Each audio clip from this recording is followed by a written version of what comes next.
Child, listen. Hi, this is Reci Reads. Welcome, Reci Reads, where I am doing another timeless reading.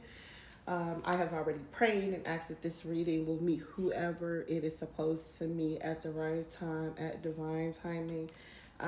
Thank you for coming across my channel. I pray that whatever you need, that you get it from this video. Please remember only to take what resonates with you, only what has been spoken into your spirit, or there is some type of inkling. It should resonate, right? All right, so we're gonna jump right into it. I have about 10 minutes right now, and so the first thing I did was I've tried. First of all, I want to be transparent. Okay, I have attempted to record this video at least 3 times, and all type of weird things have happening, but it's okay because I live a divinely guided life. It's magical, and I know that God is really calling me to get this message out. And so, with that in mind, we are just going to continue to move forward. All right, so instantly I used my own deck that I created for this reading. And prior to me kind of pulling these cards, I was meditating and listening to YouTube music. And there were 3 songs that stood out. I'm going to put the song somewhere in a comment or on my YouTube channel when I upload this video.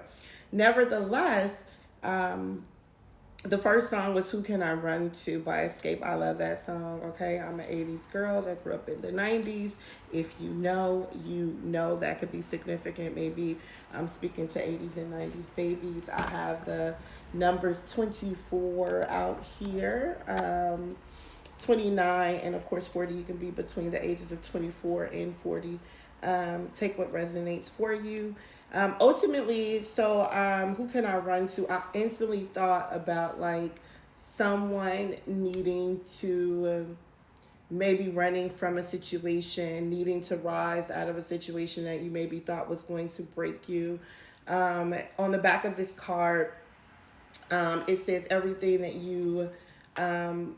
that's on this card describes you, be it always. So there is heavy emphasis on someone needing to remember who they are, that they are a queen, that you are gifted, talented, loved. You should be proud of yourself. You're beautiful. You're powerful. I'm definitely speaking to feminine energy at this time. Feminine energy is fluid. But more so, again, divine feminine. Maybe you could be cross-watching for someone, not sure.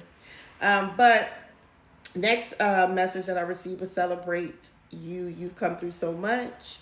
And then there is the gift is you. It's in you and not on you. So it's something about trusting what is internal, what God has blessed you with on the inside.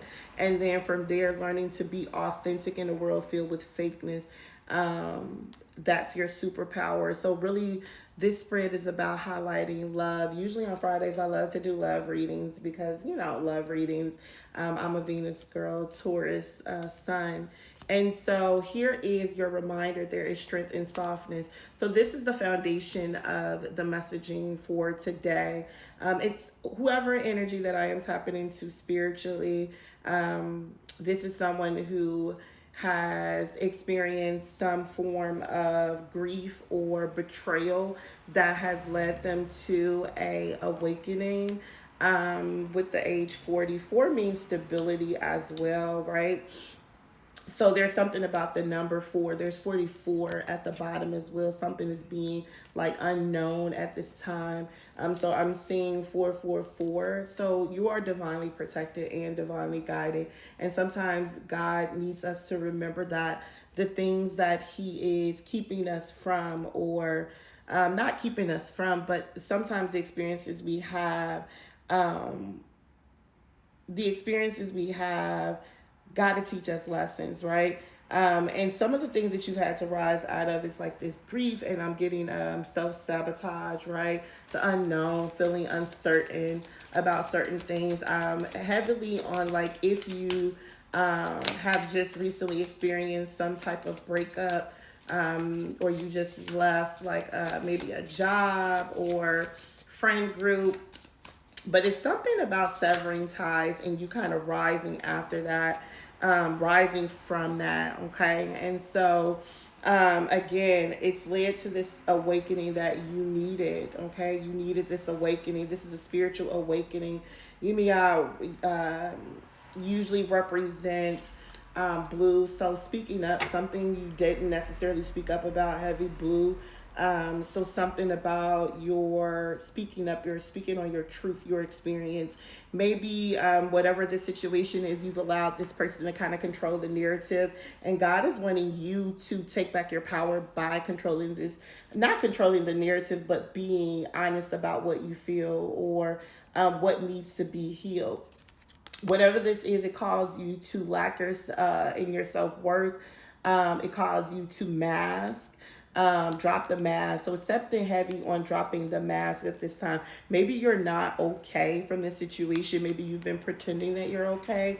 But there's something that God wants you to remember, that your individuality, your innovation, your inspiration, you're it girl no matter what. And so because of this energy, it's been hard for you to recover.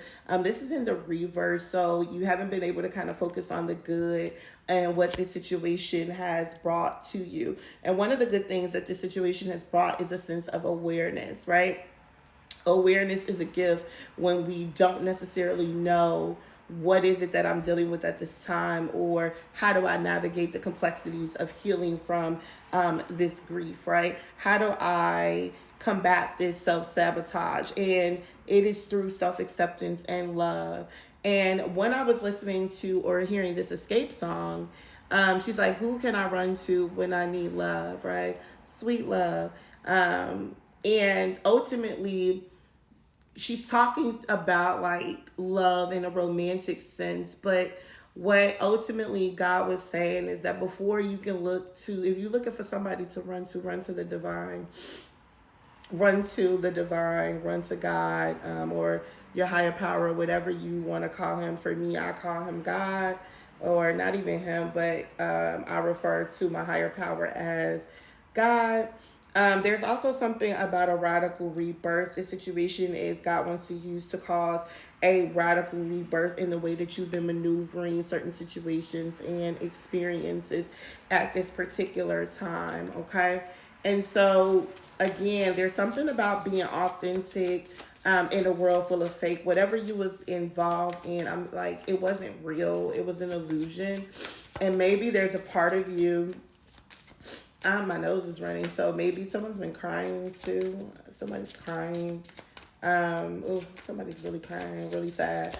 But maybe you've been coming, maybe this card talks about strength and softness, so maybe you've been kind of maneuvering in the opposite of this softness. Maybe you've been kind of hard.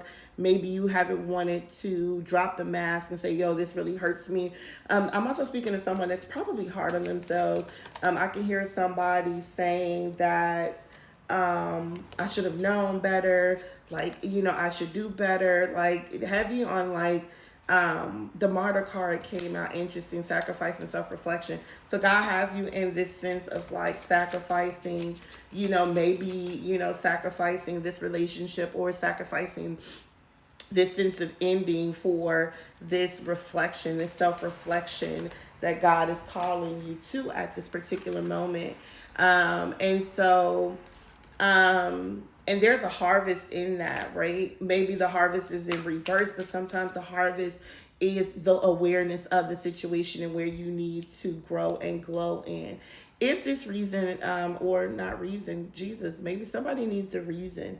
Somebody needs a reason, but God is saying you don't need a reason. If the person hurt you or caused you grief in any way, you don't need a reason.